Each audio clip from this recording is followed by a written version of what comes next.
Hello बच्चों, मैं अभिषेक आप सभी का टीच विमल यूट्यूब चैनल में स्वागत करता हूं। बच्चों, आज मैं आपको डिविजिबिलिटी रूल सिखाने वाला हूं, विभाज्यता संबंधी कुछ नियम सिखाने वाला हूं कि कोई संख्या 2 से कटेगी या नहीं कटेगी, या 2 से कोई संख्या भाज्य होगी या मतलब भागित होगी या नहीं होगी, या कहेंगे विभाज्य होगी या नहीं होगी। ठीक है, 2 से या 3 से, ये दोनों नियम अभी हम चर्चा करने वाले हैं, 2 और 3 का। ठीक है, कैसे, चलिए देखते हैं। तो 2 का जो नियम होता है, 2 से विभाज्य होने वाली संख्याएं,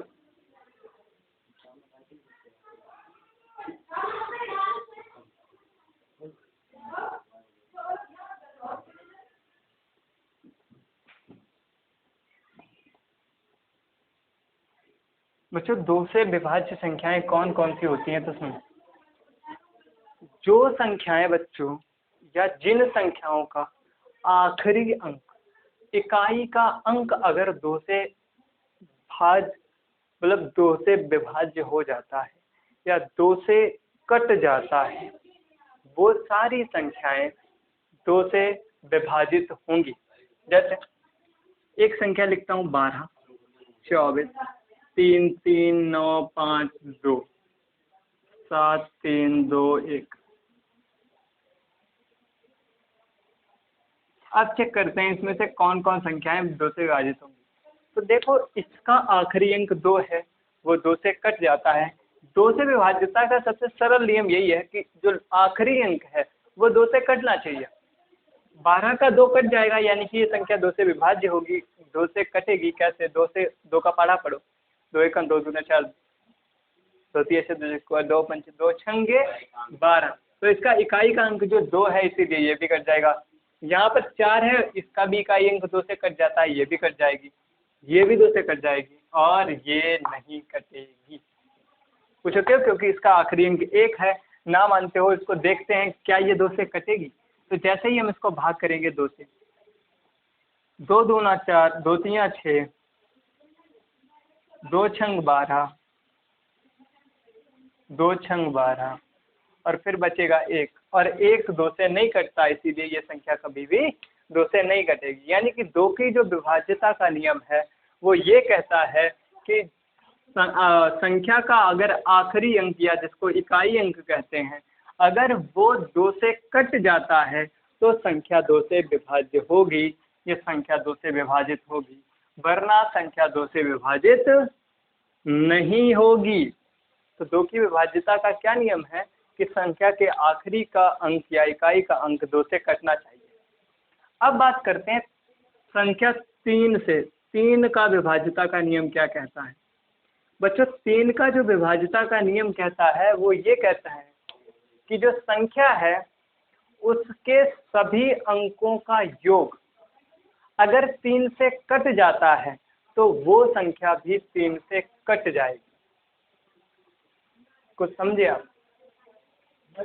कोई भी संख्या, जिस संख्या के अंकों का योग अगर 3 से कट जाता है तो वो संख्या पूरी की पूरी 3 से कट जाएगी। कैसे, मैं दिखाता हूँ आपको। कुछ संख्याएं जो 3 से कटती हैं, मान लो 3 1 3, 3 2 6, 3 4 12, 3 5 15, 6 18, 3 7 21, 3 8 24, 3 9 27, 3 10 29। तो ये 3 का पढ़ा है, ये तो सारी 3 से कटेंगी। इनके अंकों को योग चेक करते हैं। इसका अंकों का योग 3 आएगा, इसका आएगा 9, इसका आएगा 6, इसका आएगा 3, इसका आएगा 9, इसका आएगा 6, और इसका आएगा 3, 6 और 3।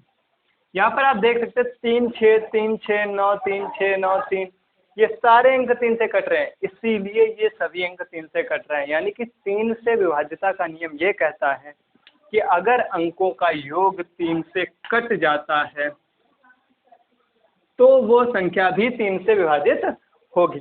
अच्छा, अगर आपसे कोई पूछ दे अचानक से कि ऐसा क्यों होता है कि किन्हीं संख्या के अंकों का योग अगर 3 से कट जाए तो वो संख्या 3 से विभाजित होगी, ऐसा क्यों होता है, क्यों कोई संख्या 3 से विभाजित हो जाती है? तो ये चीज प्रूफ करने के लिए हम आपको कुछ बता रहे हैं, वो आप ध्यान से देखिएगा। जैसे मैं कोई एक संख्या लेट कर लेता हूँ, कोई भी अचानक से मैंने संख्या ली, वो है मान लो ABC। ये एक संख्या है जो कि 3 अंकों की है। बच्चों, कितने अंकों की है? 3। अच्छा, अगर मैं हर एक संख्या की प्लेस वैल्यू निकालूं, या जिसको मैंने अभी आपको पढ़ाया था विस्तारित रूप संख्या का, अगर मैं किसी संख्या इस संख्या का विस्तारित रूप लिखना चाहूँ तो वो कैसे लिखते हैं, वो मैंने पढ़ाया है। अगर आपको नहीं आता है तो आप पिछले वीडियो जाके देखिए कैसे लिखते हैं। क्या करते हैं, सभी अंकों की प्लेस वैल्यू स्थानीय मान निकाल लेते हैं। तो c का स्थानीय मान c इंटू 1 c ही होगा।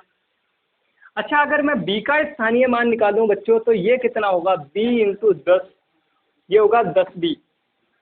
और बच्चों अगर मैं a का स्थानीय मान निकालूं तो ये होगा a इंटू 100, तो ये होगा 100a।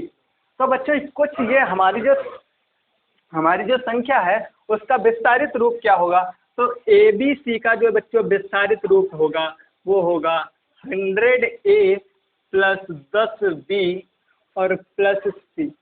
अच्छा, ये भी हमारी वही संख्या है और ये संख्या भी वही लिखी है। अब बात करते हैं हमें विभाज्यता चेक किसकी करनी है।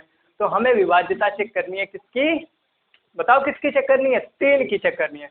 अगर 3 की, अच्छा बताओ 3 से कैसे कटेंगे, तो सुनो, अगर 3 से ये वाली संख्या कट जाए और 3 से ये वाली संख्या कट जाए और 3 से ये वाली संख्या कट जाए, तभी हम कहेंगे ये कंप्लीट संख्या 3 से कटेगी। 3 संख्या का भाई विस्तारित रूप भी तो वही संख्या होती है। अगर उस संख्या का विस्तारित रूप 3 से कट गया तभी तो हम कहेंगे वो संख्या 3 से कटेगी। और विस्तारित रूप कैसे चेक करेंगे, अब मुझे क्या करना है, ये वाले अभी 3 से कटवाना है, इसको भी 3 से काटना है, इसको भी 3 से काटना है। जब ये सारी संख्या 3 से कटेंगी तभी ये संख्या 3 से कटेगी। अच्छा बच्चों, अगर मैं यहाँ पर कुछ लिखूँ तो इसमें कोई दिक्कत है। अगर मैं 100a को 99a प्लस a लिख दूँ, होगा तो 100a ही, यानी कि 100 को मैंने क्या किया बच्चा, मैंने 99a और प्लस a में तोड़ दिया। ऐसे ही 10 को मैंने क्या किया, 9b और 1b में तोड़ दिया और c में तोड़ दिया। बच्चों कोई दिक्कत इस बात को समझने में। जब मैंने ये किया तो इन दोनों संख्याओं को मैं साथ में लिख रहा हूँ, 99a प्लस 9b और फिर ये वाली a, ये वाली b प्लस c।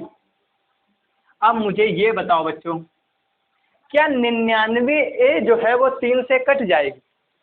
अच्छा, ये बात समझने के लिए आपको थोड़ा सा एक और चीज़ समझनी चाहिए। पता क्या है, वो ये कि मैंने कोई संख्या लिखी, बताओ 3 गुणे 4 जो संख्या क्या ये 3 से कट जाएगी।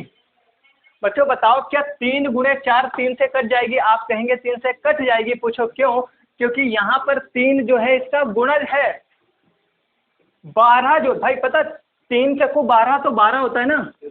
याद रखो, जिन संख्या में उनका गुणज वही संख्या आ जाए जिससे हमें भाग करना है तो वो संख्या हमेशा कटती है। तो यहाँ पर देखो ना, इसमें 12 का गुणज 3 है, इसलिए 12 जो है 3 से कटता है। वैसे ही अगर मैं बात करूँ 99a की, ये एक कंप्लीट संख्या है और 99a के गुणज क्या है, तो बच्चों 99a के जो गुणज हैं वो होंगे 99 को ये लिख सकता हूँ मैं 3 गुणे 33 गुणे a। ये लिखा तो 99 ही है और जब इसके गुणज में 3 आ रहा है यानी कि ये संख्या 3 से कट जाएगी।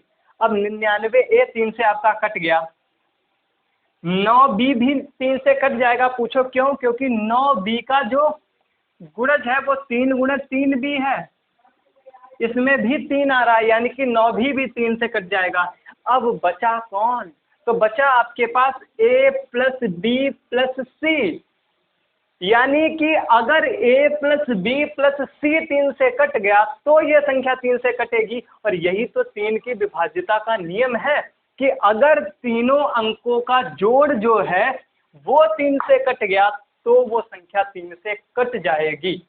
आप समझ गए होंगे कि हमें जरूरत पड़ती है अगर ये कटा, क्योंकि ये दोनों तो कट जाएंगे क्योंकि इनके अंदर उनका फैक्टर है, उनका गुणज है 3, पर इनमें गुणज नहीं है। इसका मतलब है इन तीनों संख्याओं का योग यानी कि अंकों का योग, यानी कि अगर संख्या हमारे पास कोई 3 1 और 2 है, अगर इनके अंकों का योग 3 1 4 और 2 6 कट रहा होगा 3 से, तभी वो संख्या हमारी 3 से कटेगी, वरना नहीं कटेगी। आई होप आप समझ गए होंगे। धन्यवाद।